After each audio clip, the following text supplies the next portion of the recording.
The film opens with a tow truck driver, Gary, arriving at the home of Maddie Barker to take her car away. Maddie comes out and tries to appeal to Gary's feelings, as they were previously in a relationship until she ghosted him. Her efforts are ruined by another guy she hooked up with the previous night coming out in his underwear and groping her. Gary takes the car away despite Maddie's protests since she's an Uber driver. Maddie rollerblades to catch up to Gary and stops when he tries to buy breakfast. She tries to lower the car and drive off, but the car is still hooked to the truck, so she clumsily tries to pull out until Gary raises the car back up. Maddie ends up on probation as a result of her actions, and she is also told she owes a lot in back taxes, so she is in danger of losing her house. Maddie also works as a bartender at a waterside place in Montauk, where she has lived all her life. She works with her friend Sarah and hangs out with her and her husband Jim. Maddie is noted by her boss as having an attitude when she gets into an argument with a customer who tries to buy a drink before the bar is open. On their break, Sarah shows Maddie a job listing from a rich family asking for someone to date their son before he goes off to college, and in exchange, they are giving away a Buick Regal. Maddie realizes date means sex but decides to go along with it because she has no other options, and she wants to exploit the rich since they're taking her house. Maddie arrives at the home of the Becker family and meets the parents, Laird and Allison. They discuss their son Percy, who is set to go to Princeton in the fall but is very awkward and shy with little to no friends, and he spends his days in his room playing video games. While they were hoping for someone closer to Percy's age, Maddie convinces them that she is the right woman for the job. However, Laird and Allison tell Maddie that Percy cannot know about their arrangement. Laird and Allison tell Maddie to find Percy working at a dog shelter. She wears a form-fitting dress to attempt to seduce him and pretends to want to adopt a dog. Percy shows her a former police dog named Milo that was let go from the force for becoming addicted to cocaine. Percy starts to get nervous as Maddie comes on too strong and tries to leave early, but Maddie offers him a ride home after borrowing Jim's van. When she brings Percy to her house, he pulls out a can of mace and sprays her in the face. After Maddie painfully explains that she just thought he was attractive, Percy says he just wants to go on a proper date, to which Maddie agrees. Maddie later brings the van back to Jim and Sarah, telling them that Percy is Maddie brings Percy to a bar where she knows the waitress and gets him a Long Island iced tea, which he hates. A guy named Travis shows up, as he apparently used to date Maddie. He shows off his wedding ring and says that Maddie running out on him was the best thing that ever happened to him, and warns Percy not to get attached to her. Maddie later goes with Percy to the beach for a skinny dipping session. While he is reluctant, Maddie coaxes him to join her. Moments later, 3 drunk teens show up and steal their clothes, which contain their wallets, phones, and keys, so Maddie emerges from the water completely nude and proceeds to fight all 3 teens before they relent and give her back their stuff. When Maddie goes back in the water, Percy tells her there is something wrong with her.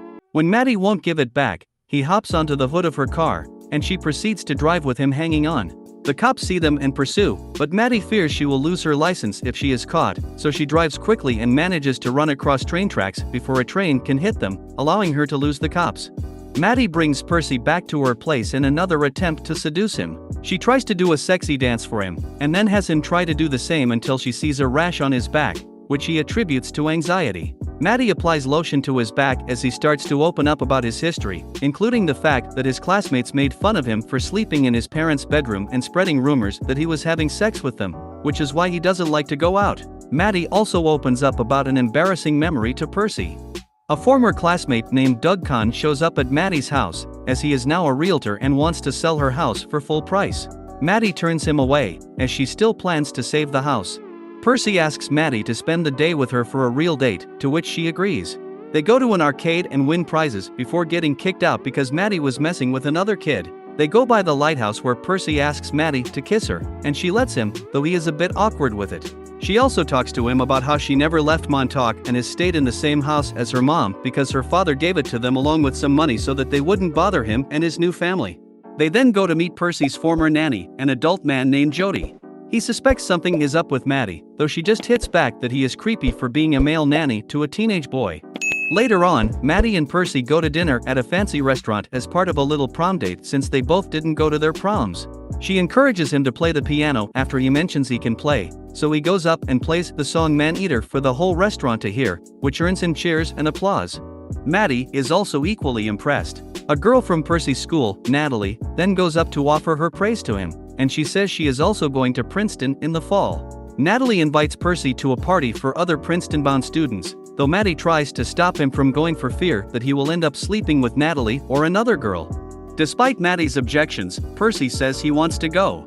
The two take a limo to the party, and Maddie goes looking for Percy, having to walk among snooty teenagers who think she is too old to be there. Maddie eventually finds Percy in bed with Natalie, but he is sick because he's been drinking and he took an ibuprofen. She goes to make him throw up until the parents of the kid throwing the party come in to tell Maddie she has to leave. Percy tries to defend her and accidentally ends up punching Maddie in the throat. After they leave, Percy says he is ready to have sex with Maddie in the limo, but after he tells her he loves her, she realizes he is too drunk and refuses to go through with it. Laird and Allison notice that Percy seems more upbeat and extroverted, which he attributes to his new girlfriend. However, Percy tells them that he is no longer going to Princeton because he wants to stay close to Maddie. Allison calls Maddie, who is beginning to have second thoughts about the job. Laird tells her that she can have the car without continuing the relationship to avoid Percy skipping out on Princeton. Unfortunately, Percy is in his parents' car and turns it on, activating the speakers so that he overhears their conversation and hears Maddie mentioning wanting to car without having to sleep with Percy, leaving him heartbroken. Percy then has Maddie come over for lunch to meet his parents. He starts drinking their wine and begins to act passive-aggressively before going out with his co-worker Crispin to bring the Buick out into the woods to mess with it. They throw a rock onto the gas pedal and make it crash into a tree, which falls on top of the car. When Percy returns to the house, he and Maddie then decide to and get it over with, but before he can even get inside her, he ends up ejaculating on her thigh. He says that he knows about everything and doesn't want to see Maddie anymore, saying that she will end up living in Montauk for the rest of her life. Gary later brings Maddie the beaten-up Buick since her name is on the papers. She is forced to continue her Uber duties in her messed-up car while Percy goes back to staying in his room and playing video games. He also won't return any of Maddie's texts or calls. After Maddie finally raises enough money to fix her car and pay off her taxes, she celebrates with Jim and Sarah, but they announce to her that they are moving to Florida for the sake of their baby. Maddie is left upset as she realizes that she will be all alone. Maddie later contacts Doug and decides to take him up on his offer to sell her house. She sells it to Jim and Sarah so they can stay and raise their baby there, and she is making plans to move to California. Maddie finds out Percy is at a Princeton mixer and goes to find him. He still refuses to speak to her, even as she tries to explain herself. She hops on the hood of his car like he did to her, and he drives off with her hanging on. They end up driving through a beach where Maddie catches fire from a barbecue grill before Percy drives into the water. He panics and looks for Maddie before they tearfully apologize to each other. After they reconcile, Maddie says she is moving to California, and Percy is happy for her. He also tells her it still counts that he lost his virginity to her, despite the contrary. Percy packs his bags and says farewell to Laird and Allison on the day he is set to go to Princeton. Maddie shows up to drive him there before she goes to California, and surprises him by showing that she adopted Milo. That's all for today. Don't forget to subscribe and see you tomorrow with a new video. Bye.